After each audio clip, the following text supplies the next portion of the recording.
शिवरात्रि का प्रसंग कहता है, अपने मन की अभिलाषा रखकर तुम्हें जो चाहिए, एक काली मिर्ची और काली तिल्ली के 7 दाने।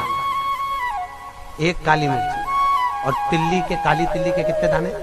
7 दाने हथेली में रखकर अपनी कामना कर कर मन से अपने मन की बात को कहकर शंकर भगवान के शिवलिंग पर चढ़ा दीजिए। आपकी मनोकामना, कहते हैं हर महीने शिवरात्रि आती है, इस शिवरात्रि पर, मुख्य शिवरात्रि पर चढ़ाओगे, अगले महीने की जब शिवरात्रि आएगी तो आपकी मनोकामना पूरी हो जाएगी। एक काली मिर्ची और 7 काली तिल्ली के दाने, मात्र 7।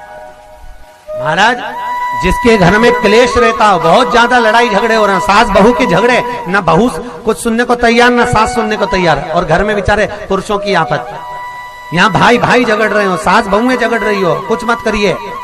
गेहूं की बाली को तोड़ो। गेहूं की बाली जानते हो ना, जिसमें आप लोग तो गेहूं की बाली को तोड़ना है, और बाली 7 बाली तोड़कर अपने घर में घुमाकर अपने घर का नाम और गोत्र बोलकर उसको शंकर को समर्पित कर दीजिए। जिंदगी में कभी सास बहू का झगड़ा नहीं होगा। हमारे शिवरात्रि के दिन उसको समर्पित करिए, आपके घर में कभी क्लेश नहीं मच सकता। और शिवरात्रि के दिन रात्रि को 12 बजे शंकर भगवान पर एक धतूरा चढ़ा दो।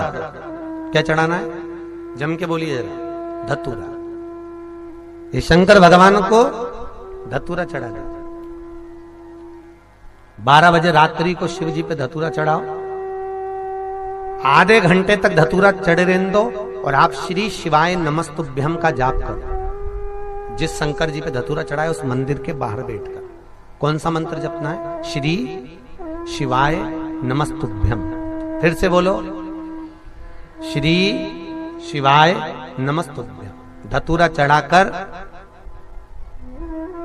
श्री शिवाय नमस्तुभ्यम का स्मरण करिए। और जो दुकान नहीं चलती हो, घर में लक्ष्मी नहीं टिकती हो, खेत में फसल अच्छी नहीं आती हो, संपदा नहीं आ रही हो, बस उस धतूरे को लाल वस्त्र में बांधकर अपनी दुकान में, अपने व्यापार में, अपने घर में रात को 12:30 बजे उठाकर लाओ और 4 बजे के पहले उसको अपनी दुकान, व्यापार, व्यवसाय में उसको बांध दीजिए। और अगर जो जमीन फसल सही नहीं दे रही हो, उस जमीन में ले जाकर गाड़ दीजिए। आपको जीवन में कभी तकलीफ नहीं भोगना पड़ेगी, लक्ष्मी बढ़ती चली जाएगी महाराज, संपदा बढ़ेगी। जो व्यक्ति ज्यादा बीमार रहता हो, बहुत बीमारी उसको घेरे रहती हो, परेशान रह रहा हो, बीमारी बनी हुई है, तो बोर चढ़ाइए। बेर, क्या बोलते हैं यहाँ पर? बेर की बोर, वो खाने वाला बेर जो होता है, उस बेर को 7 बेर ले लो और 7 बेर को लेकर अपने ऊपर से घुमाकर शिवरात्रि की दोपहर के 12 बजे शंकर भगवान के शिवलिंग पर ले जाकर उस बेर को चढ़ा दीजिए।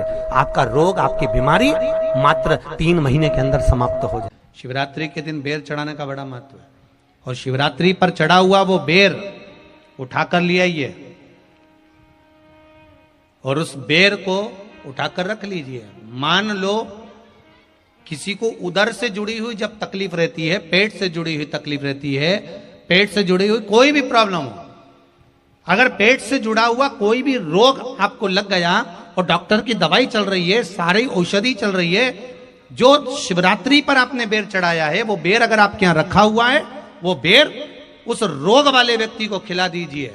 आधे घंटे के अंदर पेट का दर्द, पेट की तकलीफ, पेट का कैसा भी रोग होगा, एकदम आराम लग जाएगा। उस बेर में इतना दम, इतना प्रबलता आ जाती है शंकर को, जो शिवरात्रि के दिन बेर चढ़ाया जाता है, वो केवल शिवरात्रि के दिन करने का होता है। कहते हैं जिसका व्यापार ना चले, व्यवसाय ना चल रहा हो, बहुत ज्यादा कष्ट में जीवन निकल रहा हो और बहुत ही ज्यादा तकलीफ हो रही हो, तो धतूरे को हल्दी में डुबोकर शंकर भगवान को शिवरात्रि के दिन रात को 12 बजे समर्पित करें। उस धतूरे को वापस उठा लाएं 5-10 मिनट के बाद, श्री शिवाय नमस्तुभ्यम बोलकर लाल कपड़े में उसको बांधकर व्यापार वाली जगह में कहीं पर भी उसको बांध दिया जाए। व्यापार पीछे नहीं हटता, व्यापार अग्रण्य भाव में बढ़ता चले जाता है। महाराज, उस धतूरे को केवल परंतु शिवरात्रि के दिन रात को 12 बजे ही किया जाए। हल्दी में डुबोना पड़ता है।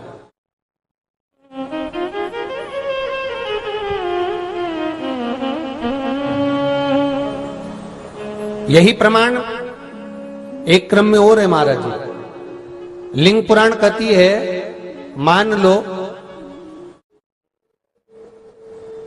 किसी व्यक्ति को कोई एक भारी बीमारी हो गई, बड़ा रोग हो गया, और वो रोग डॉक्टर कह रहा है कि ये ठीक नहीं होना है, बहुत तकलीफ उसमें है और कष्ट ही कष्ट है, वो ठीक नहीं हो रहा, दवाइयां लग रही, गोलियां खा रहे हैं। तो महाराज उसका भी वर्णन है। 7 धतूरे, कितने धतूरे लेना है? 7 धतूरे। कोई सी भी शिवरात्रि से मतलब महीने में एक बार शिवरात्रि आती है, प्रत्येक महीने आती है। किसी भी शिवरात्रि के दिन 7 धतूरे लेकर, एक धतूरे में मौली, लच्छा, नाड़ा लपेटकर चंद्रमौली भगवान का स्मरण कर उस मौली को लपेटकर 6 धतूरे में हल्दी लगाकर शंकर भगवान की जो जलाधारी है, जलाधारी में आपको पहले भी वर्णन किया है, शंकर भगवान का ये शिवलिंग है, ये जलाधारी है, ये भगवान का जल निकलने का स्रोत, चरणारविंद का भाव। शिवलिंग जहां रखा हुआ है, ये पार्वती जी का हस्त कमल, जो ये गोल भाग है, ये पार्वती का हस्त कमल, जहां शिवलिंग रखा है। जहां से जल नीचे गिरता है, उसके सीधे भाग में श्री गणेश जी महाराज का स्थान है, उसके उल्टे भाग में श्री कार्तिकेय जी का स्थान है। जलाधारी के सामने एक मोटी सी लाइन होती है, कहीं सांप बना होता है, कहीं स्थान बना होता है। जो मोटी सी लाइन है, ये शंकर भगवान की सबसे छोटी लड़की अशोक सुंदरी का स्थान है।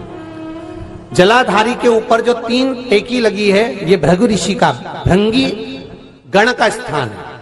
इसके ऊपर जो कलश है, कलश में जो पानी भरा जाता है, वो पानी जो बूंद बूंद नीचे गिरता है, ये शंकर भगवान की 5 लड़कियों का स्थान है। जया, विषहरा, सामरीबारी, धोतली और देव, ये 5 लड़कियों का स्थान है। शंकर भगवान का संपूर्ण परिवार शिवलिंग के सामने से, जहां से जल चालू होता है गिरने के लिए, नीचे की ओर जब जल जाता है, उस स्थान पर भगवान शंकर के सारे गणों का स्थान है। फिर जब जल बहकर सामने की ओर जाता है, जितनी दूर तक जल जाता है, उतनी दूर तक भगवान शंकर के उस जल भाग को ग्रहण करने के लिए 33 कोटि देवताओं का स्थान है। इसलिए उस जल को हम लांघते नहीं है, क्योंकि वहां 33 कोटि देवता विराजमान रहते हैं। महाराज, तो जो बीमारी डॉक्टर ने बता दी और बहुत बड़ा रोग हो गया और शरीर में कष्ट है, ठीक नहीं हो रहा, चाहे लीवर से जुड़ा हो, चाहे किडनी से जुड़ा हो, चाहे कैंसर से जुड़ा हो, और मान लो शरीर में कहीं गांठ भी हो गई है और वो मिटी नहीं रही हो, तो महाराज निवेदन है 7 धतूरे, एक धतूरे पर मौली लपेटकर वो शंकर जी के शिवलिंग के ऊपर चढ़ाना।